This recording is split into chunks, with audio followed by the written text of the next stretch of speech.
প্রথমে ভেবেছিলাম ভিডিওটা ছাড়বো না, তারপরে ভাবলাম গ্যালারিতে আছে ছেড়েই দিই। আর এখানে দেখো আমার বর শুয়ে আছে, আর আমার বরের জন্য আসা হচ্ছে কি সন্ধ্যাবেলা আমার বর মাছ ধরতে গিয়েছিলো, আর সেদিনকে খুব বৃষ্টি হচ্ছিলো, আর আমার বরের পায়ে কিছু একটা কামড়ে নিয়েছিলো, কিন্তু কী কামড়েছিল সেটাও দেখতে পাইনি, জলের মধ্যে তো সেটা চলে গিয়েছিলো কোথাও।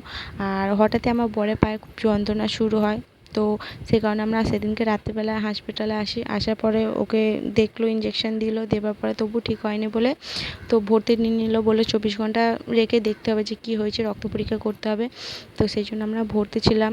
আর ওখানে দুধ, কলা, রুটি টিফিন দিয়েছিল, তো দুধটা খাচ্ছিলো। আর আমি যেহেতু কিছু নিয়ে যাইনি বাড়ি থেকে, সেই জন্য ওখান থেকে পাশে একজনের কাছ থেকে টিফিন কার্ড নিয়ে ওতে দুধ নিয়েছিলাম। নেওয়ার পরে ওই দুধটা খাওয়া হয়ে যেতে আর টিফিন কার্ডটা ধুয়ে দিলাম, ধুয়ে দেওয়ার পরে এসে দেখি ও শুয়ে পড়েছে। তো শুয়ে আছে, সেই জন্য আর ডাকিনি, কারণ তার আগের দিনকে রাত্রেবেলা ঘুম হয়নি, সারা রাত জেগেছিল, ও পায়ে যন্ত্রণা হচ্ছিলো, সেই জন্য ঘুমাতে পারিনি। আর আমি এখানে খুব বোর হচ্ছিলাম, একা একা কী করবো, বসেছিলাম ওর পাশে, আর ও ঘুমাচ্ছিলো, ওই জন্য ওকে ডাকতেও পারিনি। তারপর কিছুক্ষণের মধ্যে ও উঠে বসলো, বসার পরে এখানে দেখো এখানে হসপিটাল পরিষ্কার করা হচ্ছে, প্রতিদিনই হয় সকালবেলা করে ঝাঁটফাট দিয়ে মোছামুছি হয়, তো এখানে সেটাই করছিল। আর দুপুরবেলা এখানে মাছ ভাত খেতে দিয়েছিল, আর এখানে দেখো আমার বর বসে বসে খাচ্ছে। তো ভিডিওটা এখানে শেষ করলাম, টাটা।